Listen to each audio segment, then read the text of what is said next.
எல்லாத்துக்கும் ஒரே பரலோகம் தான். அல்லேலூயா. எல்லாத்துக்கும் ஒரே பரலோகம் தான். அங்கே போயிட்டு சீட்டு இப்படி போடு, நான் கொஞ்சம் மேலே, எனக்கு மேலே போடு, எனக்கு அந்த மாதிரி சீட்டு போடுலாம் கேட்க முடியாது. எல்லாரும் பரலோகத்தில் ஒன்று தான். அல்லேலூயா. எல்லாருக்கும் ஒரே ராஜ்யம்தான். இந்த ஆராதனை முடிச்சுட்டு குடுகுடுன்னு ஓடுறாங்கல்ல, யார் முகத்தை பார்க்காம, இவங்களை பரலோகத்தில் திருப்பி செவத்தோடு வச்சு கட்டிடுவாரா? கண்டிப்பாக இடம் கிடையாது. இவன் தான் அழைக்கப்பட்டதோடு நிற்கிறவன். கண்டிப்பாக இவனுக்கு இடமே கிடையாது. அப்போ எதுக்கு சர்ச்சுக்கு வர்றோம்? அப்போ தெரிந்து கொள்ளப்பட்டவன் எல்லாரையும் அரவணைக்கிறான், எல்லாரையும் நேசிக்கிறான், எல்லாரையும் அன்பு கூறுறான், ராஜ்யத்தில் போய் சேர்றான். அதுதான் தகுதி, தெரிந்து கொள்ளப்பட்டவன். அதான் ஆண்டவர் இதை குறித்து சொல்லும்போது சொல்லுவார். நேரம் இல்லை, என்ன இதை மட்டும் கூட சொல்லிவிட்டு நான் போகலான்னு நினைக்கிறேன்.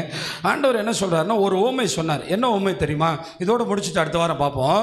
என்ன உவமை சொன்னார் தெரியுமா?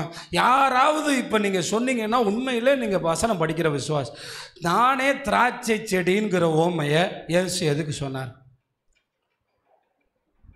நான் தான் திராட்சை செடி அப்படிங்கிற உவமையை இயேசு எதுக்கு சொன்னார்? நான் திராட்சை செடி, நீங்கள் கொடிகள், நீங்கள் என்னோட இணைஞ்சிருக்கணும். நீங்கள் என்னை விட்டு விலகுனீங்கன்னா நீங்கள் கருகி போயிடுவீங்க. நீங்கள் என்னிலும் நான் உங்களில் நிலச்சிருந்தா நீங்கள் கேட்டுக்கொள்வதெல்லாம் கிடைக்கும். இந்த திராட்சை செடி உவமையை இயேசு எதுக்கு சொன்னார்? அவரோட இணைஞ்சிருக்கிறதுக்காக சொன்னாரா? டெய்லி ஜோம் பண்ணுறதுக்காக சொன்னாரா? நீங்களும் அவரும் கட்டப்பட்டு கனி கொடுக்கறதுக்காக சொன்னாரா? எதுக்கு சொன்னார்? நீங்கள் இப்படியே நாங்கள் படித்த பாஸ்டர் நல்லா தெரியுமே திராட்சை செடி ஓமை எங்களுக்கு, நீங்கள் அப்படி தானே சொல்கிறீங்க.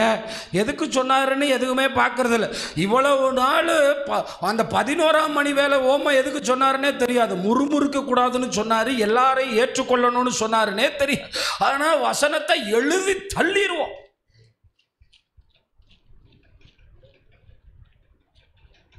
அப்போ கருத்து என்ன? வாசிங்க 2 வசனத்தை. யோவான் சுவிசேஷம் 15ஆம் அதிகாரம் 16, 17 வாசிங்க. நீங்கள் என்னை தெரிந்து கொள்ளவில்லை. ஆமாம், இங்கே இருக்கிற யாராவது சொல்லவே கூடாது என்ன நான் தான் இயேசுவை தெரிந்து கொண்டு சர்ச்சுக்கு வந்தேன்னு. யாராவது ஒருத்தர் ஃபோன் பண்ணி சர்ச்சுக்கு போப்பா, பொழைச்சிடுவப்பா, நீ ஆண்டோட்ட போப்பா, உங்கள் மேலே வச்ச அன்புனால இயேசுநாதர் இந்த வேலையை செஞ்சுக்கிட்டே இருக்கார். நீங்கள் என்ன தெரிந்து கொள்ளவில்லை.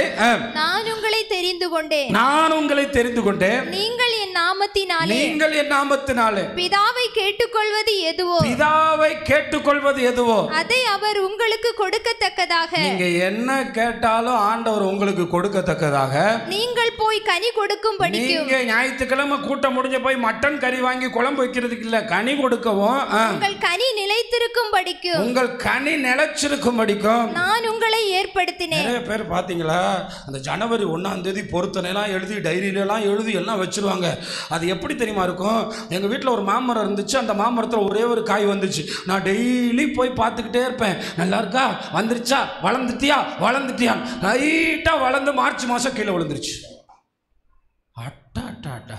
கனி கொடுக்கவும் கனி நிலைத்திருக்கவும் உங்களை ஏற்படுத்தினேன். இந்த ஓமை எதுக்கு சொன்னார் யோவான் 15ல்?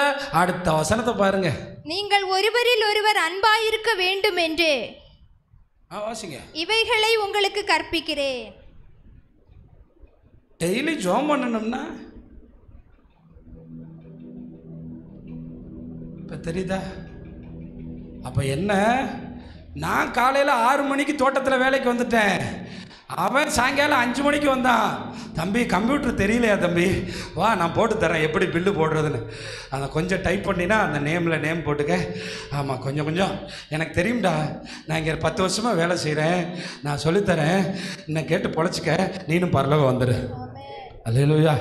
புதுசாக வேலைக்கு வந்திருக்கியா, இந்த சப்ஜெக்ட் கஷ்டமாக இருக்கா, நான் வேணால் ஹெல்ப் பண்ணட்டா, நீ இப்போ தான் சேர்ந்துருக்கியா, 5 மணிக்கு வந்திருக்கியா, என்ன தம்பி இன்றைக்கி சர்ச்சுக்கு புதுசாக வந்த மாதிரி இருக்கு, நீ புது பையனாப்பா, வாப்பா வாப்பா, என்னப்பா படிக்கிற, ஏன் தெரியுமா, நாங்கள் ஒருத்தர் அன்பு கூர்ந்தா நாங்கள் கேட்குறதெல்லாம் ஒருத்தர போகிறாரு.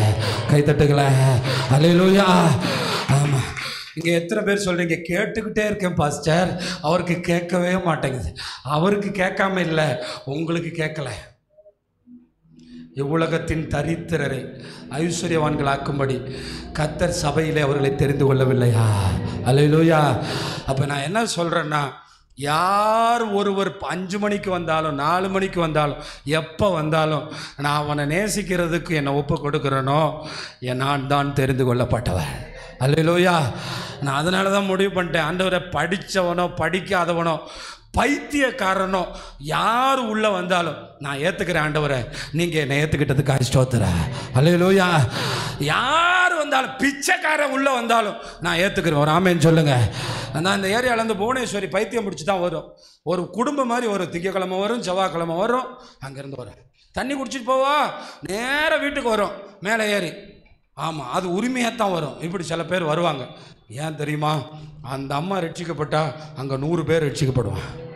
அந்த அம்மா மட்டும் ரட்சிக்கப்பட்டால் இந்த மேலே சொத்தூர்னியை கத்தர் அசைக்கிறதுக்கு ஒரு கருவியாக கத்தர் வச்சுருந்தா நமக்கு என்ன தெரியும்? யாராக இருந்தாலும் நான் ஒருவன் நேசிப்பேன். நீ அன்னை தெரசாவாக மாற முடியாது. நீ தொழுநோயாளியுடைய சீலை பிதுக்கி உன்னால் காயம் கட்ட முடியாது. அட்லீஸ்ட் அவன் மனுஷன்னு உன்னால் நேசிக்க முடியுமா? அல்லேலூயா. உன்னால் அந்த சீலை பிதுக்கி மருந்து போட்டு மேலே நீ காயம் கட்ட முடியாது. அவனும் என்ன மாதிரி தேவனால் தெரிந்து கொள்ளப்பட்ட மனுஷன். அவனு என்ன மாதிரி 2 கண்ணால் படைக்கப்பட்டவன். நான் அவனை அன்பு கூறுறது தான் எனக்கு ராஜ்யத்தில் இடம் சேஃபு. அல்லேலூயா. நான் ஒருத்தர் நீ படித்தவங்களை கூட நான் பார்க்குறேன்.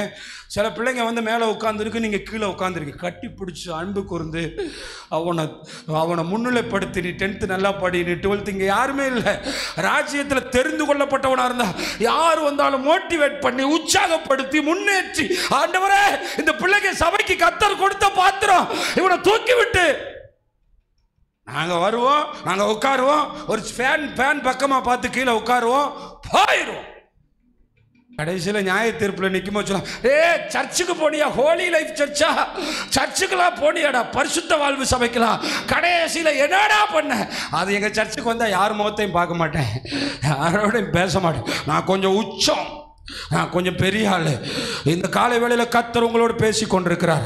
வந்திருக்கிற ஒவ்வொருவரோடு பேசி கொண்டிருக்கிறார். இந்த தோட்டத்தில் வருகிறவர்கள் கர்த்தரால் அழைக்கப்பட்டவர்கள். இவர்கள் எல்லாரும் தேவ அழைப்பை பெற்றவர்கள். இவங்க எல்லாருக்கும் இன்டர்வியூ கால் உண்டு.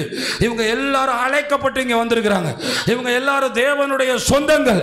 இவங்க எல்லாரும் தேவனுடைய பந்தங்கள். இவங்களை ஏற்றுக்கிட்டாதான் நமக்கே பரலோகம். அல்லேலூயா. இதுலேருந்து அழுத்தமாக ஒன்று பதிவு செய்கிறேன். ஜாதி பார்க்குறவன், நான் உயர்ந்தவன் நினைக்கிறவன், எவனுக்கும் பரலோக ராஜ்யத்தில் இடம் இல்லை. சத்தமாக ஒரு ஆமென் சொல்லுங்களேன். அப்படி இருந்தால் எனக்கு ஒரு வியாதி வந்து என்னை சரிப்படுத்துவார். ஒரு ஆமென் சொல்லுங்க. அப்படித்தான் நான் ஒருத்த மனுஷனை நேசிக்க போகிறேன்னா நான் இப்போயே நேசிக்கிறேன். நடக்க முடியாமல் தான் ஒருத்தனை கையை பிடிச்சி என்னை நடத்தி கொண்டு போடான்னு சொல்லுவேன்னா அப்படி இல்லை. பிரியமானவர்களே, எப்பயும் நீ தேவனுடைய பிள்ளை. அல்லேலூயா, அல்லேலூயா. அதான் சொல்கிறேன், நீங்கள்லாம் வர்றது தான் சபைக்கு மகிமை. நல்லா கையை தட்டி கர்த்தருக்கு ஒரு மகிமை சொல்லுங்கள். அல்லேலூயா, அல்லேலூயா. அதனால் நம்ம எல்லாம் இருக்கிறதா ராஜாவுக்கு மகிமை. இப்போ எத்தனை பேருக்கு நான் சொன்னது விளங்குச்சு? அப்போ முறுமுறுக்க கூடாது. என்னது, சில நேரம் குளிக்காத தம்பி தான் வந்து பக்கத்தில் உட்காருவான். இன்றைக்கி ஒரு நாள் அட்ஜஸ்ட் பண்ணிக்கிறேங்க. அல்லேலூயா. ஏன்னா சிலருக்கு அது பழகாது. ஒரு நாள் ஏற்றுக்கிறேங்க. சில நேரம் உங்களுக்கு சில காரியங்கள் பொறுத்துக்கிற முடியாது. ஆனால் நான் ஏற்றுக்கிறேன். ஏன் தெரியுமா? நீங்கள் ஒருவரில் ஒருவர் அன்பாக இருக்க வேண்டும் என்று இவைகளை சாப்பாடு போடும்போது சாப்பாடு பத்தாது, முறுமுறுக்கக்கூடாது. சில நேரம் சர்ச்சில் கூட்டம் கொஞ்சம் நேரம் தாண்டி போயிடும், முறுமுறுக்கக்கூடாது. சில நேரம் சில பிரச்சனைகள் இருக்கும், முறுமுறுக்கக்கூடாது. சில நேரம் தூரத்தில் வந்து பார்க்கும்போது பாஸ்டர் யாரையோ ஒரு ஆளை ரொம்ப நேசிக்கிற மாதிரி இருக்கும். அவர் 11வது மணி வேலை வந்தவர், அவருக்கு வேலை கொடுத்துட்ருப்பேன். நீங்கள் அப்படி நினைக்கக்கூடாது. நான் எஜமான் என்னை அழைச்சிருக்காரு. இந்த பிள்ளையை ஒரு மாதிரி அந்த பிள்ளையை ஒரு மாதிரி நடத்தினா என்ன நடக்கும்னு எனக்கு தெரியும். ரெபேக்காள் யாக்கோபை கொஞ்சம் நெருக்கியும் ஏசாவை கொஞ்சம் தள்ளி வச்சனால அடக்க ஆராதனையை கூட காணோம் பைபிளில். எனக்கு தெரியும் எல்லா பிள்ளைகளும் கர்த்தர் கொடுத்த பிள்ளைங்க. அதனால இந்த தோட்டம் கர்த்தருடைய தோட்டம். இந்த தோட்டத்தில் உங்களை கர்த்தர் கிருபையாக கொண்டு வந்திருக்காரு. எனக்கு இந்த வயசான நேரத்தில் ஓடி வரும்போது எனக்கு தெரியும் இந்த ஆத்மாவுக்காக ஊழியம் செய்ய கர்த்தர் கிருபை கொடு. அல்லேலூயா. அந்த வயசான நேரத்தில் இயேசுவேன்னு வந்துட்டாங்களே. எத்தனை வயசான டிக்கெட் ஜாதி பெருமை பேசிட்டு வீட்டில் உட்காந்துருக்கு. அவனுக்கு பைத்தியமாக இருக்கிறது எனக்கு மகிமையாக இருக்குல்ல. கையை நல்லா தட்டி கர்த்தரை மகிமை சொல்லுங்க. அல்லேலூயா. ஆண்டவரே, அல்லேலூயா.